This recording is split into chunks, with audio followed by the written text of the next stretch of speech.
What's up, everybody? Welcome to an episode of my hip hop reviews and everything. Happy New Year. Hope you guys have a safe holiday and everything.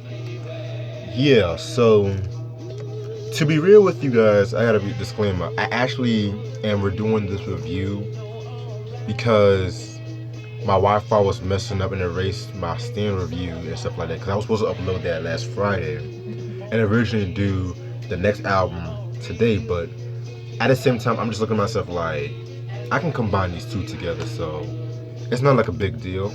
And I feel like me reviewing this album, or these two albums today, would basically, it would complement each other.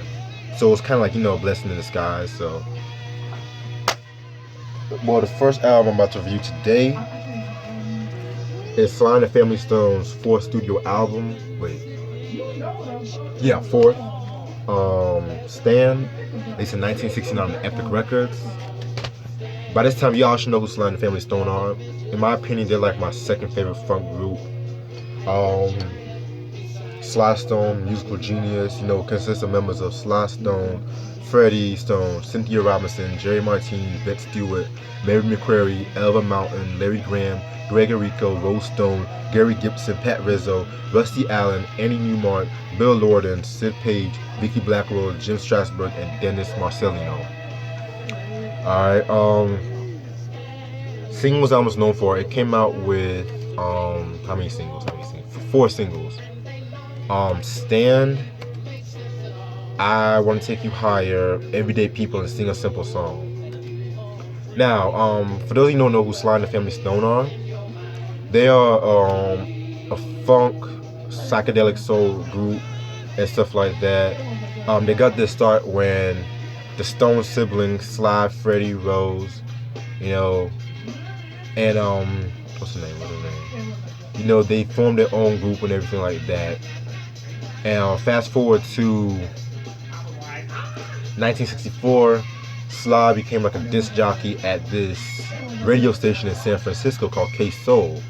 And that was a very important station because he included like performers like the Stones and the Beatles, basically the British invasion, and it kind of like had like a help with a crossover success.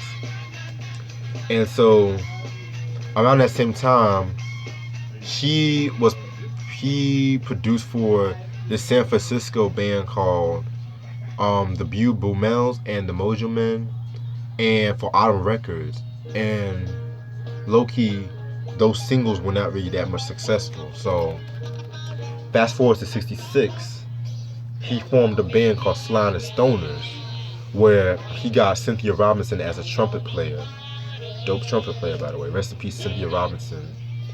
And so Freddie Stone has a group called Freddie and the Stone Souls, which had Greg Errico on drums and Ronnie Crawford on saxophone. And since like both of them had their own bands, they combined it together and called it Sly and the Family Stone. And that's how Freddie Stone was the official guitarist of the Family Stone. And Sly recruited Larry Graham to play bass. Larry Graham, in my opinion, definitely top 5 bass players ever. Well, him and Sly are neck to neck but Loki, I'm gonna get into that in a minute. I'll get into that. So, while they were performing in Winchester, Winchester Cathedral in California, CBS Records executive David Kapralik, he hooked them up, and at that time they were working on the first album, A Whole New Thing, in 1967. Basically, that album was amazing.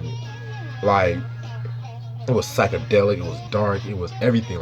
That's like hands down one of my favorite albums from them and shit like that. But at the same time, the album kind of suffered from low sales, and that's when Clive Davis stepped in. He wanted Sly, just to break a commercial hit. So that's when they came up with Dance to the Music, which everyone has heard that song.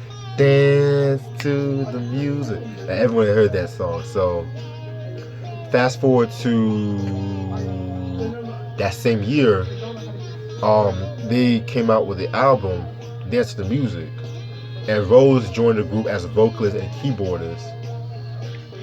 That album was good, but at the same time, it was they kind of went for that more commercial sound, but it's still a good album to listen to, basically.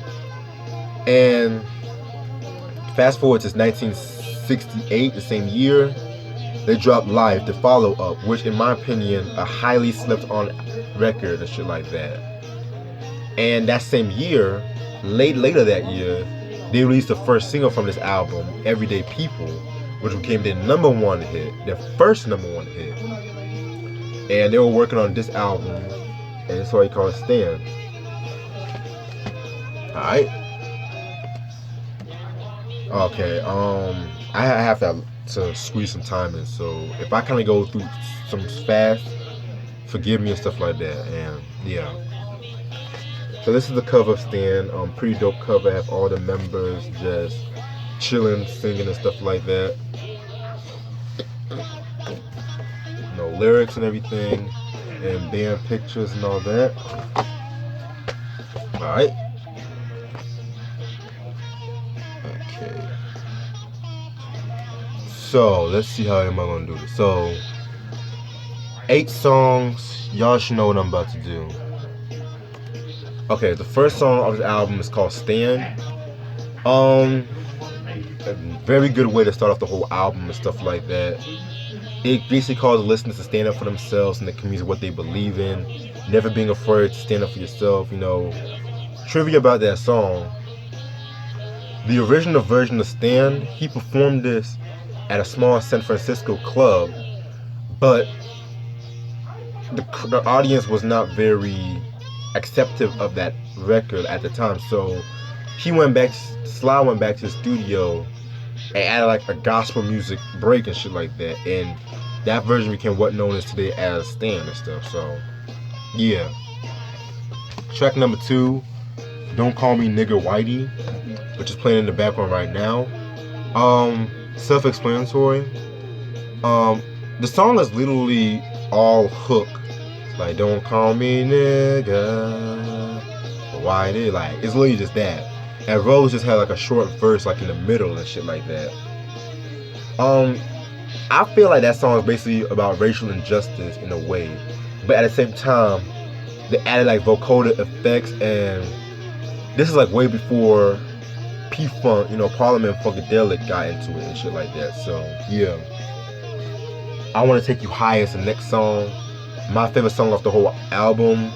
If there was like one song that basically defined Sly and the Family Stone, a signature song, it would definitely be that song right there. Like, it's just talking about dedication to the music and the feeling you get from the music and stuff like that, and basically just using like higher as like a metaphor, you know. Then we have Somebody's Watching You. It's like a cool song, like a pop kind of song and shit like that. Then we have Sing a Simple Song, which Sing a Simple Song, everybody in hip hop has used that damn sample before. From LL, I think Ice-T used it, you know. Very cool song and shit like that. Both Sly, Freddie, Rose, and Larry Graham were all singing their asses out in that. Larry Graham stole the whole show with that, his bass playing, like, and stuff like that, you know. Very cool song right there. Love this song. Basically, that song, I kind of have a feeling with that song influenced Earth, Wind, and Fire to sing a song, which on the Gratitude album and stuff like that. And that's my opinion.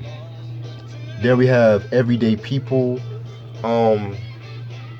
This was basically talking about like racial unity and stuff like that, how we're all everyday people, and it basically just explains what he was thinking about at the same time, because, put it bluntly, Sly and the Family Stone were like one of the first racially diverse funk bands of all time, like way before War, way before Tower of Power and shit like that. But yeah, very cool song. Then we have Sex Machine. Oh, and it's kind of crazy because Arrested Development, they kind of like covered the song off the 3 Years, 5 Months album, the debut album. Classic album in my opinion. Then we have Sex Machine. It's not a cover of the James Brown song. That came like a year after this song, a year or two after. This is just like a little jam session.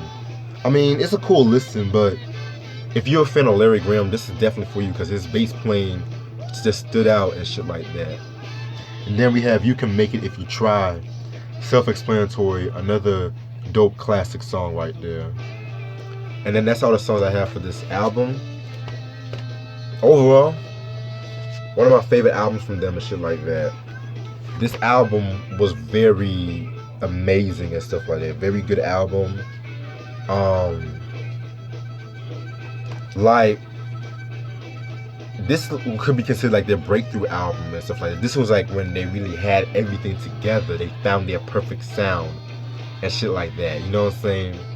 It's political, but at the same time, you can like play this and shit like that, and it'll just take you back to the civil rights movement, the hippie movement, and all that crap. You know, I mean, not crap like bad, but you guys know what I'm saying and shit.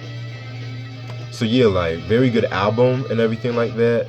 And the success of this album led them to getting their own spot on Woodstock and shit like that. And you guys know the cultural impact that laid out. And another thing I loved about this album was just the chemistry between all the band and stuff like that. Like, each member had a distinct part and stuff like that, but it would all just sound dope as hell. So I kind of thought that was very cool and everything. I thought that was very cool. And also, one more thing I was going to mention. Basically, a lot of people have went out to say that this was like their last album where they had it really all together. I mean, it's a win-lose situation when it comes to their post-stand stuff, because I'm going to be talking about what I feel like is my favorite era from Stand to Small Talk. And like their post-stand stuff, like, it was good, like, but at the same time, the chemistry was kind of waning out, like, it was all over the place. And also at the same time, like, Sly's musical genius kind of grew at the same time. So it's like a win-lose situation, but stay tuned for more. But peace. Thank y'all for watching. Oh, another thing too, it's kind of crazy because after this album was released, R&B funk changed. Like, they were trying to get more political and stuff like that. Like, you had cats like, well, you had cats like, you know, Marvin Gaye with What's Going On, the Four Tops with Stillwater Run Deep, the Temptations, you know, with the whole psychedelic era. Who else? Yeah, like cats like that, shit like that. So they kind of like started like a movement. But yeah, stay tuned for more in this next review. Peace.